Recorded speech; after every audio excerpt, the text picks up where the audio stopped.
So this is my decoration, Christmas decors. So ang akong theme for this year is pink, but eventually my Christmas tree is blue, may pagka-blue siya. So I don't know how it looks like. Kaya ako bumili ng bagong Christmas tree kasi gusto ko lang yung mataas pero hindi siya wide. Kasi yung space namin habang tumatagal, lalong sumisikip yung bahay namin, guys. So ito yung aking mga pink na decoration. So last few years ago, I have a lot of, each year I have theme color, and last year I forgot kung sa akong theme color ay basta kay daghan kay kog mga kanang sana decoration, pero this year bumili talaga ako ng pink para sa pink na decoration ko this year. By the way, I bought this last January. Basta pag ang Walmart is 50 to 70% off. So ito ang binili ko. Mga ano na to siya, guys, mga mura na lang to kasi 70% ay 75% off or 50% off lahat ng ito. So hindi pa meron pa siyang di ba? Kasi nga binili ko lang siya, hindi saka itinago ko siya dito. So ito siya, mga bow tie. Then bumili din ako ng ito, pang wrap. Pink din. Sabi ko sa inyo, pink. Then I have a lot of this pink. Pink din. Basta ito siya lahat pink. And my old Christmas lights. So I have my old Christmas lights. I don't know if I will use that. And I only have this pink, cute pink bowls, Christmas bowls. And my pink Christmas lights. So I bought last time 4 of them. So that's it. I'm gonna decorate with my Christmas tree. And I have quite like pink here, pink here. Yeah,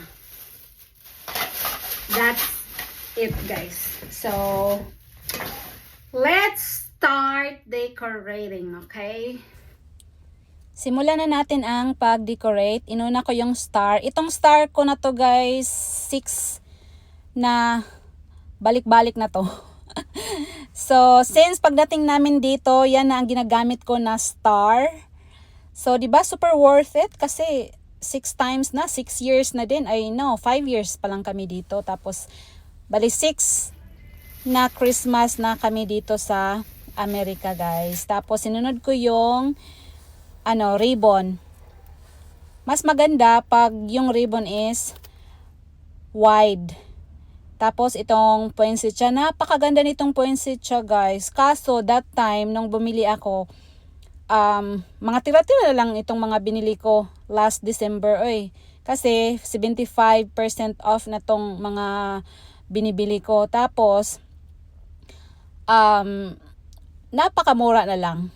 Kasi mga tira-tira na lang ang mga ito. Then napag-isip ko, kulang pala yung mga decoration ko, guys. So, pag siniset ko na talaga yung theme ko, yun na talaga yung colors na gagamitin ko. Hindi yung, meron pa akong ibang mga colors, yun na lang. Hindi, kung anong siniset na color ko, yun na talaga. Tapos, sa pag-isipan ko, na mag-order ulit ng mga more ornaments.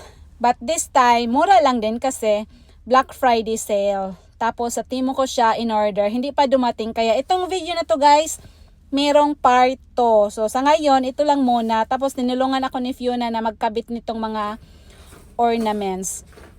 Ang binili ko pala na ornaments is itong maliit, yung small lang. Pero bumili ako ulit yung malaki na.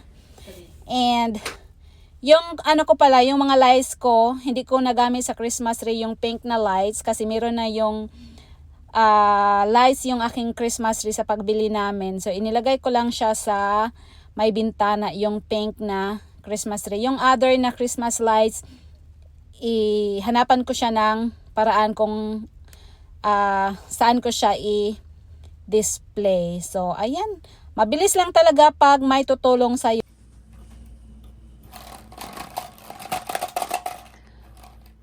Ang birthstone ra namo guys ay ang kaning usa October kang Fiona birthstone is pink. Then kang hubby September it's blue, dark blue. Then ang ako kay Mars which is aquamarine. So ako ni siyang ibitay kay para sorty ang charot. Sana ko na siya bitay. Very ko na siya be. So, that's faith and confidence. Very kang honey.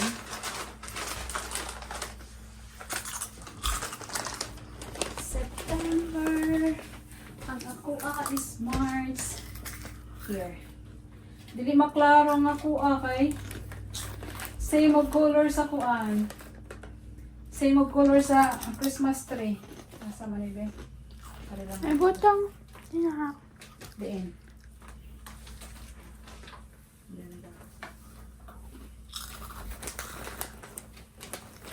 March. And that's our Christmas tree for this year. Pink. May part 2 ang video na to guys kasi umorder pa ako ng more pink Christmas ornaments. And sa ngayon, ito lang muna. And thank you guys for watching and see you on my next Vlogmas. Bye!